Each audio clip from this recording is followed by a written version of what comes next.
Hi everyone, my name is Anne. Thanks for joining me on Art on the Creek. I am so happy you're here with me today in my home studio in Parker, Colorado, because we are going to paint in some pastels. This painting right back here, I have a speed demo for you. I'm going to feature the Sennelier Soft Pastels.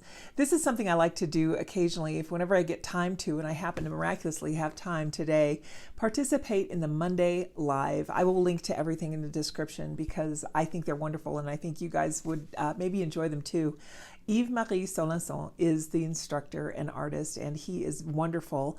And even though I am also an instructor and artist, I like to always keep my skills honed, so I do like to continually take lessons, and his are some that I truly enjoy. And they're free, so that's always a plus. And find an apron because you will get a little dusty, not much, but you will, and some disposable gloves. And then let's set up our work areas and let's get to it. Are you ready? Here we go.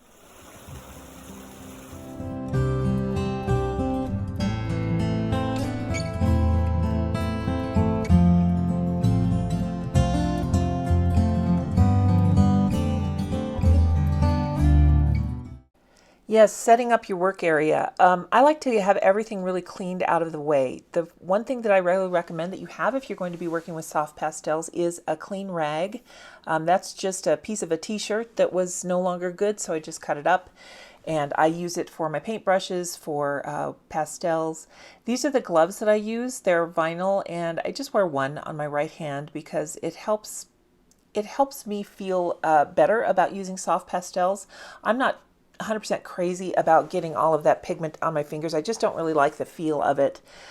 So this is something that I'm using just to keep my hand a little bit cleaner. I'm trying to keep the heel of my hand off my paper. I do have some glassine waiting for me at the ready if I need it, but it turns out I didn't. The instructor on this one used a toned pastel card. Mine is white. I am continuing to fill this Sennelier pastel card sketchbook that I really love. I love the size of it. I love being able to work large in a larger format, and it holds pastels just beautifully, whether you're using oil pastels or soft pastels or water soluble. This is a beautiful, beautiful paper, and I've never had a hard time with it. You can see I am trying to tilt the pastels up if I've already used the colors, because I like to try and repeat the colors elsewhere in the painting wherever I use them.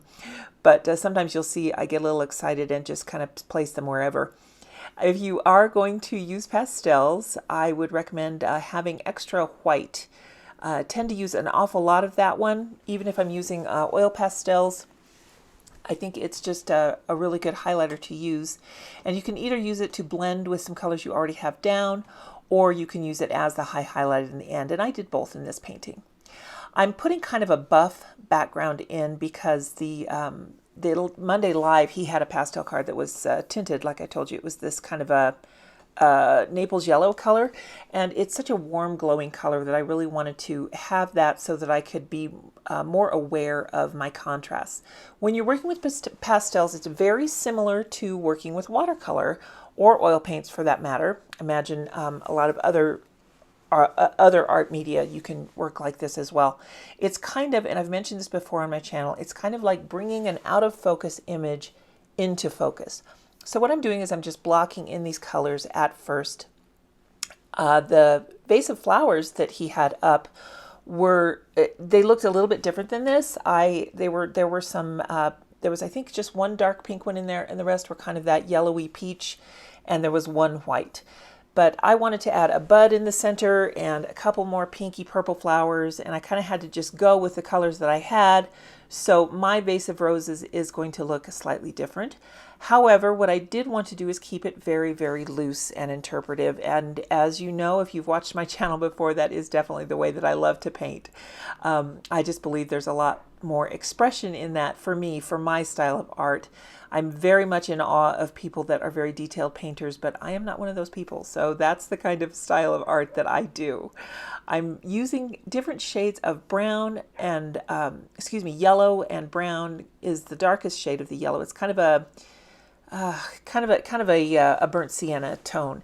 I didn't bother to look at the colors I was using here because pastels, I just kind of go with the color that looks right, because what you see in the pastel is definitely what you're going to see on paper. The tool that I'm using right now is by a company called Soft. They make pastel blending tools that you can use in a variety of media, and I really like them because you can get into fine points. I bought these to use with pan pastels, but I have found that they are wonderful to use with many different kinds of pastels. So I really do enjoy them quite a bit. In my imagination here, the light is coming from the upper right and kind of shining down. So I'm trying to get the shadows suggested under these leaves, or excuse me, on the leaves, where it would be kind of under the petal there would be darker. And if you see the paper disappearing off to the left there, what I'm doing, I have a trash can over there. So whenever the dust gets too much, I will try and tap it off. I did do a cardinal sin at one point and just blow on the dust. That's such a knee-jerk reaction, and it's really something that you have to tell yourself not to do, because what you're doing is you're just spraying pigment all over your studio, and you do run the risk of inhaling it, and of course that's never a good idea. But I did it. I admit I'm guilty, but what I do like to do is to try and remember and just keep tapping it off. I do like to work horizontally on a flat plane. A lot of people like to work vertically. That's not my preferred method of painting. However, I have done it before. I have an easel. One of these days when we go out plein air, I will use an easel, and I will show you guys the pros and cons of that. I think I'm just so used to painting on a desk, because that's the way that I learned initially, that I feel like it's more comfortable for me. But you certainly can elevate this and have that pastel dust kind of fall down in your tray. The good thing about the Sennelier pastels is they really hang on to the paper, and if you're using a pastel mat or a pastel card that is textured and has a really good tooth, it will help hold on to that chalk, the pastel, and it will really enable you to not only put on more layers, but to continually add those layers without having a lot of dust, because that's just pigment that's not being used on your painting, and that's good pigment. You really do want to have that adhere to the paper rather than just all fall down. So the vase is glass. I'm trying to build that one as I go. Right now, obviously, I'm working on that rose in the center and the bud. But the glass I want to talk about for a minute, because when you're painting with glass, whether it's watercolor, oil, any media at all, you want to try and remember that that glass will have reflections of the colors within it. Now, this one, I didn't really focus on getting all of those reflections to detail, but I did want to include some of those colors from the roses in the glass and spill that out onto the floor as well. So look for that. You'll see that emerge. Right now I'm just kind of trying to blend this biggest cabbage rose blossom here. I did notice that the darker shade, the purple, this one right here that I'm using now, didn't want to hang on as well as the pink. Pastels the hot pink, I guess. The pastels, they can have different formulations with the pigments. Now the Sennelier are beautiful, they're buttery, they go on beautifully, but this particular purple one didn't really want to hang on as well. If you do run into that and you're working on something that you really want to continue to build with that color, it might be time to spray a workable fixative on your work before you proceed, because that can help regenerate the tooth. I didn't need to do that though. I went ahead and just changed my plan, went with plan B, and decided to highlight those areas and work with the shadows that I already had. So did the same thing there with the flower that is going down here, the one I'm blending right now, and adding the white highlights to. I really like adding the white as a highlight, because if you don't blend it, it will remain white, but if you can blend it in, you can actually lighten the colors that are behind it, and it gives you an awful lot of versatility. The greenery in here is just kind of suggested green leaves. They're not actual rose leaves or anything.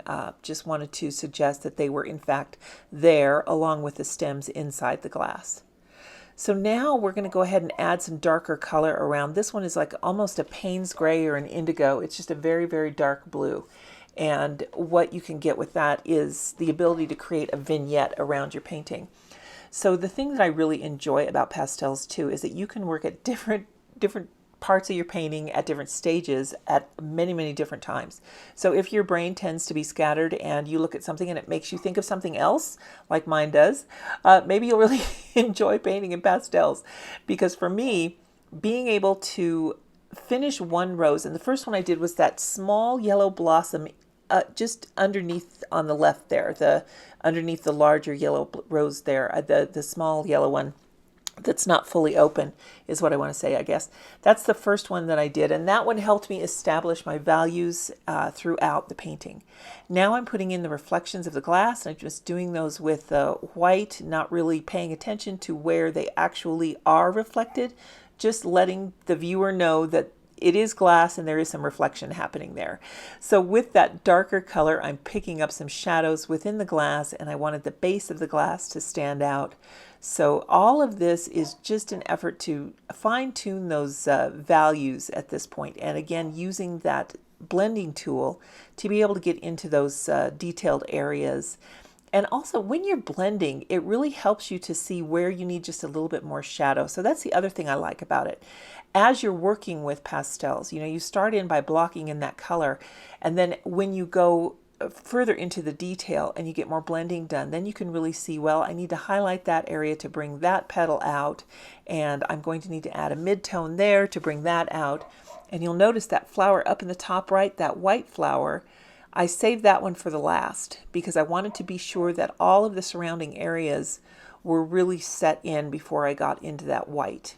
And I was also painting white blossom on white paper, so that's the other reason I wanted to go ahead and put that Naples yellow, the Naples yellow background in. Now I'm going in with some darker areas around the green, and here we go. Now I can put in the shadows of that white rose. Now I did go in with blue and with a lavender. I will tell you I was not 100% satisfied with the white flower, but I decided to go ahead and leave it. That's the other thing, if you're painting with pastels, you can wipe it off and start over. I mean, you have so much leeway to play with this, and it's very easy to correct or change direction.